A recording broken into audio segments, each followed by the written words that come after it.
Hi, hello, வணக்கம் மக்களே. நான் உங்கள் இன்ட்ரோவர்ட் பொண்ணு. இன்னைக்கு நம்ம ஸ்டீஃபன் கிங் அவர்கள் 1980ஸ்ல எழுதிய ஃபயர் ஸ்டார்டர் அப்படிங்கிற கதையோட தொடர்ச்சியை தான் கேட்க போறோம். இது பார்ட் 6. இதுவரைக்கும் நடந்திருக்கிற கதைக்கான லிங்கை டிஸ்கிரிப்ஷன்ல கொடுத்திருக்கேன். அதை கேட்டுட்டு இதை கேட்டாதான் கதை புரியும். ரெயின்பர்ட், ஆண்டி அண்ட் சார்லி 2 பேருக்கும் ஷாப்பை சேர்ந்த டாக்டர் சொன்ன மருந்துகளை வச்சு மயக்கப்படுத்தி அவங்க 2 பேரையும் கடத்திடுறான். நேரா ஷாப்புடைய ஹெட் குவார்ட்டர்ஸ்ல இருக்கிற ரிசர்ச் சென்டருக்கு தான் கூட்டிட்டு போறான். சார்லி பயந்த மாதிரியே ஆண்டி அண்ட் சார்லியை பிரிச்சிடுறாங்க. மார்ச் மாசம் கடைசியில தான் கடத்தினாங்க. இப்போ ஆகஸ்டே வந்தாச்சு. 5 மாசம் ஆச்சு. இந்த 5 மாசமா ஆண்டி அண்ட் சார்லி 2 பேரையும் தனித்தனி இடங்கள்ல வச்சு அவங்களுக்கு அந்த ட்ரக்ஸ் கொடுத்து பலவிதமான எக்ஸ்பெரிமெண்ட் செய்யறாங்க. எதுக்காக இந்த எக்ஸ்பெரிமெண்ட்ஸ்? ஆண்டிக்கு எப்படி பவர்ஸ் கிடைச்சதுன்னு நம்மளுக்கு நல்லா தெரியும். ஆனா சார்லி அவளுடைய பவர்ஸோடயே பிறந்திருக்கா இல்லையா? அவ ஜெனட்டிக்கலி மியூட்டேட்டட் பர்சனா இருக்கிறதுக்கு சான்சஸ் இருக்கு. எக்ஸ்மென்லாம் வரும்ல, மியூட்டன்ஸ் அப்படின்னு, எக்ஸ் ஃபேக்டர், எக்ஸ் ஜீன் அப்படின்னு சொல்லுவாங்க. இந்த புத்தகத்துல அதை ஜி ஃபேக்டர் அப்படின்னு மென்ஷன் பண்ணுவாரு ஆத்தர். XYZ, அந்த ஜி ஃபேக்டர். சப்போஸ் சார்லிக்குள்ள இந்த ஜி ஃபேக்டர் இருக்குன்னு கண்டுபிடிச்சா இந்த லார்ட் 6 அப்படிங்கிற ட்ரக்கை இன்னும் நிறைய பேர் மேல செலுத்தி அவங்க வழியா பிறக்கிற குழந்தைகளை மியூட்டன்ஸா வளர்த்து அவங்கள வச்சு ஒரு ஆர்மியவே உருவாக்க முடியும். அப்படி நடந்தா யோசிச்சு பாருங்க. உலக அளவுல பல அழிவுகள், ஆக்கங்கள், மாற்றங்கள் எல்லாமே கொண்டு வர முடியும் இல்லையா? இந்த ஏஜென்சி தான் உலகத்திலேயே பவர்ஃபுல்லான ஏஜென்சியா இருக்கும். அப்போ இதுதான் இந்த ஷாப்பை சேர்ந்த பெரிய தலைகள் யோசிச்சு வச்சிருக்காங்க. இதெல்லாம் ஃபிக்ஷன் தான், அது நம்ம மறந்துடக்கூடாது. சரி, இப்போ நம்ம கதைக்கு திரும்ப வருவோம். ஆண்டி, சார்லி தனித்தனி குவார்ட்டர்ஸ்ல இருக்காங்க. 2 பேர் மேலேயும் பலவிதமான டெஸ்ட் பண்றாங்க. ஷாப்பை சேர்ந்த ரிசர்ச் டீம்ல 2 மெயின் டாக்டர்ஸ் இருக்காங்க. அதுல பெரிய டாக்டர் சார்லி மேல ரிசர்ச் பண்றாரு. இன்னொரு டாக்டர், அவரை அசிஸ்டன்ட் டாக்டர்னு ரெஃபர் பண்ணலாம். அந்த அசிஸ்டன்ட் டாக்டர் தான் ஆண்டி மேல ரிசர்ச் பண்றாரு. சார்லி எதுக்குமே கோஆபரேட் பண்ண மாட்டேங்கிறா. அவ தான் ஏற்கனவே அவளோட பவர்ஸை யூஸ் பண்ண மாட்டேன் அப்படின்னு முடிவெடுத்து வச்சிருக்கா இல்லையா? ஆனா அவளுடைய இந்த முடிவு இந்த டாக்டர்ஸ்க்கு தெரியாது. அவ பவர்ஸை யூஸ் பண்ணி தப்பிக்க ட்ரை பண்ணக்கூடாது அப்படிங்கிறதுக்காக அந்த ட்ரக்கை கொடுத்து கண்ட்ரோல்ல வைக்கிறாங்க. ட்ரக்கோட எஃபெக்ட் குறைஞ்சதுக்கு அப்புறமா அவ மேல எக்ஸ்பெரிமெண்ட்ஸ் செய்வாங்க. எக்ஸ்பெரிமெண்ட்ஸ் பண்ணும்பொழுதும் பவர்ஸை யூஸ் பண்ண சொல்றாங்க. ஆனா அவ யூஸே பண்ண மாட்டேங்கிறா. அவங்களும் என்னென்னவோ சொல்லி பாக்குறாங்க. உன்னோட அப்பா ஆண்டியை மீட் பண்ண வைக்கிறோம், உங்க அப்பாவே உன்னோட பவர்ஸை யூஸ் பண்ண சொல்லிட்டாரு அப்படின்லாம் பொய்யெல்லாம் கூட சொல்லி பாக்குறாங்க. ஆனா சார்லி சுத்தமா கோஆபரேட்டே பண்ண மாட்டேங்கிறா. அவளுடைய பவர்ஸை யூஸே பண்ணல. அவளுடைய பவர்ஸை யூஸ் பண்ணி தப்பிக்க கூட ட்ரை பண்ண மாட்டேங்கிறா அப்படிங்கிற விஷயம் இந்த டாக்டர்ஸ்க்கு புரிய வரும்பொழுது அவங்க என்ன நினைக்கிறாங்கன்னா, மாண்டஸ்வாம் இன்சிடென்ட்டுக்கு அப்புறமா அவளுக்கு மென்டல் பிளாக் ஏற்பட்டு இருக்கலாம். அதனால அவ பவர்ஸை யூஸ் பண்ண முடியலன்னு நினைச்சுக்கிறாங்க. இதுக்கு மேல சார்லிக்கு வேற ஒரு ப்ராப்ளம் வருது. ட்ரக்கோட சைடு எஃபெக்ட்னால ஃபெமிலியர் வேர்ட்ஸையே மறக்க ஆரம்பிக்கிறா. கிரீன் கலர்னு சொல்றதுக்கு பதிலா வைக்கோலோட கலர்னு சொல்றது, அந்த மாதிரி சின்ன சின்ன தடுமாற்றங்கள். இதனால டாக்டரும் அவருடைய டீமும் சார்லிக்கு வேற ஒரு மருந்தை கொடுக்கறாங்க. அப்புறம் 2 மருந்தையும் கலந்து கொடுக்கறாங்க. என்னென்னவோ ட்ரை பண்றாங்க. அதோடைய எஃபெக்ட்ல அந்த மருந்துகளுடைய வீரியம் குறையிற வரைக்கும் அவ டிப்ரெஷன்ல இருக்கிற மாதிரி விடாம அழுதுட்டே இருக்கா வேற. இதனால மறுபடியும் முதல்ல கொடுத்த மருந்தையே டோசேஜ் கம்மி பண்ணி கொடுக்கறாங்க. க்ளோஸா மானிட்டரும் பண்றாங்க. குழந்தையா கெமிக்கல் லேபான்னு தெரியல. பாவம் சார்லி. இங்க ஆண்டிய முதல்ல இருந்தே மிரட்டி தான் வச்சிருக்காங்க. எங்க மேல உன்னுடைய பவர்ஸ் யூஸ் பண்ணி தப்பிக்கலாம்னு நினைக்காத. சார்லி எங்களுடைய கட்டுப்பாட்டுல இருக்கா அப்படின்னு ஏற்கனவே பிளான் பண்ண மாதிரி பிளாக்மெயில் தான் பண்றாங்க. ஆண்டிக்கு தெரியும் இவங்களோட எக்ஸ்பெரிமெண்ட்ஸ்க்கு சார்லி ரொம்ப இம்பார்ட்டன்ட். அவளை கொல்ல மாட்டாங்க அப்படின்னு அவருக்கு நல்லா தெரியும். கிட்டத்தட்ட தங்க முட்டையிடுற வாத்து மாதிரி சார்லி இந்த ஷாப்பை சேர்ந்த ஆட்களுக்கு இல்லையா? ஆனாலும் ஆண்டி ரிஸ்க் எடுக்க விரும்பல. ஸோ அவருடைய பவர்ஸை இந்த ஷாப்பை சேர்ந்த ஆட்கள் மேல யூஸ் பண்ணி தப்பிக்க ட்ரை பண்ணவே இல்லை. அதுவும் இல்லாம அந்த ட்ரக்கை மீறி அவரால் எதுவும் செய்யவும் முடியாதே. இந்த 5 மாசமா ஆண்டிக்கு அந்த மருந்தை மாத்திரை வடிவத்துல, அதாவது டேப்லெட் ஃபார்ம்ல தான் கொடுக்கறாங்க. ஆண்டியும் கிட்டத்தட்ட அந்த ட்ரக்குக்கு அடிமையே ஆகிட்டாருன்னு தான் சொல்லணும். அசிஸ்டன்ட் டாக்டர் அண்ட் அவருடைய ரிசர்ச் டீம் என்ன பண்ணுவாங்கன்னா, ஆண்டி மேல எக்ஸ்பெரிமெண்ட் பண்ணறதுக்கு 18 மணி நேரங்களுக்கு முன்னாடியே அந்த மாத்திரையை ஸ்டாப் பண்ணிடுவாங்க. அப்புறம் பலவிதமான டெஸ்ட் எடுப்பாங்க. பிசிக்கல் டெஸ்ட், பிரெயின் டெஸ்ட், அது இதுன்னு என்னென்னவோ டெஸ்ட் எடுப்பாங்க. மூளை ரொம்ப ஷார்ப்பா வேலை செய்யுதுன்னு கன்ஃபார்ம் பண்ணதுக்கு அப்புறமா வேற ஒரு ரூமுக்கு கூட்டிட்டு போவாங்க. அங்க சில மனிதர்கள் மேல இவருடைய பவர்ஸை யூஸ் பண்ண சொல்லுவாங்க. அந்த மனிதர்கள் டெஸ்ட் சப்ஜெக்ட்ஸ் மாதிரி.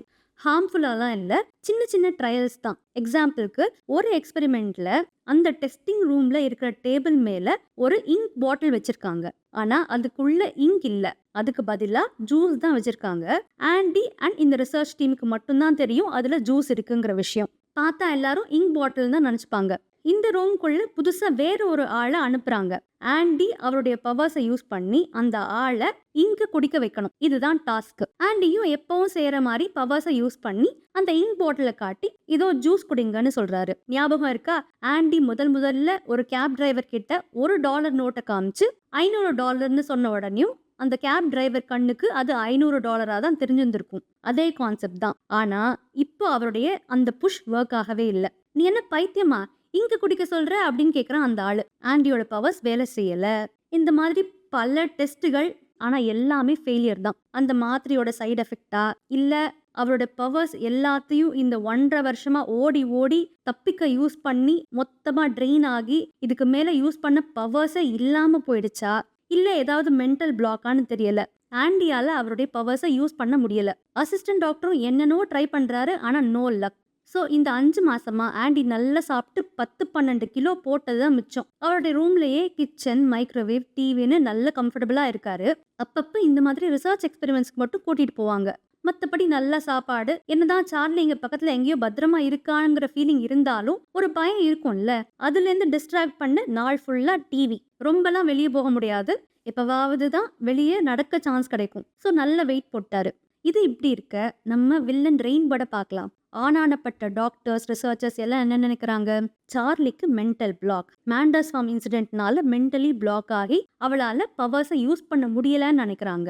ஆனா ரெயின்பர்ட் மட்டும்தான் கரெக்டா புரிஞ்சிருக்கான். அவ ஒரு வைராகியத்தோட பிடிவாதமா பவர்ஸை யூஸ் பண்ண மறுக்கிறா அப்படிங்கிற விஷயம் அவனுக்கு மட்டும்தான் புரிஞ்சிருக்கு. ரெயின்பர்ட் தான் ஏற்கனவே அவனுக்கும் சார்லிக்கும் நிறைய சிமிலாரிட்டிஸ் இருக்குன்னு சொன்னானே. ஸோ அவனால சார்லியை நல்லாவே புரிஞ்சுக்க முடியுது. இவன் வேற ஒரு பிளான் வச்சிருக்கான். அது என்னன்னா, சார்லியோட நம்பிக்கையை சம்பாதிச்சு அப்புறமா அடுத்த ஸ்டெப்ஸ் எடுத்து வைக்கணும் அப்படிங்கிறது தான். அவன் சார்லியை ஒரு சேஃப் பாக்ஸ், லாக்கர்னு சொல்லுவோம்ல, அந்த மாதிரி சேஃப் பாக்ஸோட ஒப்பிடுறான். ஒரு சேஃப் பாக்ஸை டேமேஜே இல்லாம ஓபன் பண்ண ஒரு திருடம் என்னெல்லாம் செய்வானோ அந்த மாதிரி சார்லியோட பவர்ஸை அவளை டேமேஜ் பண்ணாம ஓபன் பண்ணணும் அப்படின்னு சொல்றான். இந்த நம்பிக்கை சம்பாதிக்கும் படலத்தை அவன் எப்படி எக்ஸிக்யூட் பண்றான்னா, ஒரு ஆர்டர்லி மாதிரி, அதாவது சாதாரண வேலையாள் மாதிரி வேஷம் போட்டுக்கிறான். சார்லி தங்கி இருக்கிற குவார்ட்டர்ஸ்லயே வேலைக்கு சேர்ந்துக்கிறான். ஷாப்புடைய டைரக்டர் கேப்டனோட அப்ரூவல்னு சொல்லக்கூடாது, அவருக்கு தான் வேற வழியே இல்லையே. ரெயின்பர்ட் என்ன சொன்னாலும் அவர் செஞ்சுதான் ஆகணும். ரெயின்பர்டுக்கு ஒரு கண் இல்லாம வெறும் சாக்கெட் மட்டும்தானே இருக்கும். சார்லி பயந்துடக்கூடாதுன்னு அந்த சாக்கெட்டை பேட்ச் வச்சு மறைச்சுக்கிறான். பைரட் மாதிரி இமேஜின் பண்ணிக்கலாம். ஸோ இப்படி ஒரு மாறு வேஷத்துல வேலையாள் மாதிரி சார்லி இருக்கிற ரூமை பெருக்கி தொடக்கிறதுல இருந்து எல்லா வேலைகளும் செய்யற ஒரு ஆர்டர்லியா அவளுக்கு இன்ட்ரடியூஸ் ஆயிடுறான். இந்த 5 மாசத்துல ரெயின்பர்ட் சார்லியோட 1-2 சென்டென்சஸ், சில வார்த்தைகள் பேசியிருப்பான், அவ்வளவுதான். சின்ன சின்ன ஜோக் சொல்லிருக்கான். அப்புறம் சின்ன சின்ன ஜெஸ்டர்ஸ், பார்த்து வழுக்கிடாத அப்படின்னு ஜென்டலா வார்ன் பண்றது. முதல்ல சில வாரங்கள் அப்பாவை பிரிஞ்சு கஷ்டமா ஃபீல் பண்ற நாட்கள்ல சார்லி என்ன பண்ணுவான்னா, அவளுடைய ரூம்ல இருக்கிற பாத்ரூம்குள்ள போய் டோரை க்ளோஸ் பண்ணிட்டு ஃபீல் பண்ண ஆரம்பிப்பா. அந்த மாதிரி சமயங்கள்ல ரெயின்பர்ட் அவ ரூமை கிளீன் பண்ண வந்தா ஐயோ ஆல்ரைட் அப்படின்னு ஜென்டலா கேட்கறது. இந்த மாதிரி சின்ன சின்ன விஷயங்கள் செய்யறான் ரெயின்பர்ட், நம்பிக்கையான பர்சன் காமிச்சுக்கிறதுக்காக. ஆனாலும் சார்லி சும்மாலாம் இல்லைங்க. ஜோக் சொன்னாலும் சிரிப்பை கண்ட்ரோல் பண்ணிக்கிறா. அவனோட ஜாஸ்தியெல்லாம் பேச்சு வச்சுக்கல. அண்ட் எப்பெல்லாம் ரெயின்பர்ட் அவ ரூமை கிளீன் பண்ண வரானோ அப்பெல்லாம் அந்த பாத்ரூம்குள்ள போய் கதவை க்ளோஸ் பண்ணிடுவா. அவளுக்கு யாரோடையும் பேச பழக பிடிக்கல. ஆனா மனசுக்குள்ள இந்த பர்சன் ஹார்ம்லெஸ் அப்படின்னு தோணும் இல்லையா? அப்படி ரெயின்பர்ட் ஒரு ஃப்ரெண்ட்லி பர்சன் அப்படின்னு அவன் மனசுக்குள்ள தோண ஆரம்பிச்சிடுது. ரெயின்பர்ட் அப்படி தோண வச்சுட்டான் அப்படின்னு தான் சொல்லணும். நமக்கு தானே தெரியும் இவன் பசுத்தோல் போர்த்திய புலின்னு. பயமா தான் இருக்கு, என்ன செய்ய போறானோ. இந்த நம்பிக்கை எப்ப பலன் கொடுக்குதுன்னா, இன்றைய தினம் ஆகஸ்ட் 19, 1982. இன்னைக்கு தான் பல விஷயங்கள் நடக்க போகுது. தூரத்துல புயல் உருவாகி ஷாப்போடைய ஹெட் குவார்ட்டர்ஸ் இருக்கிற ஊரை நோக்கி தான் வந்துட்டு இருக்கு. யாரும் பெரும் புயல் வரும்னு எதிர்பார்க்காத சமயம்.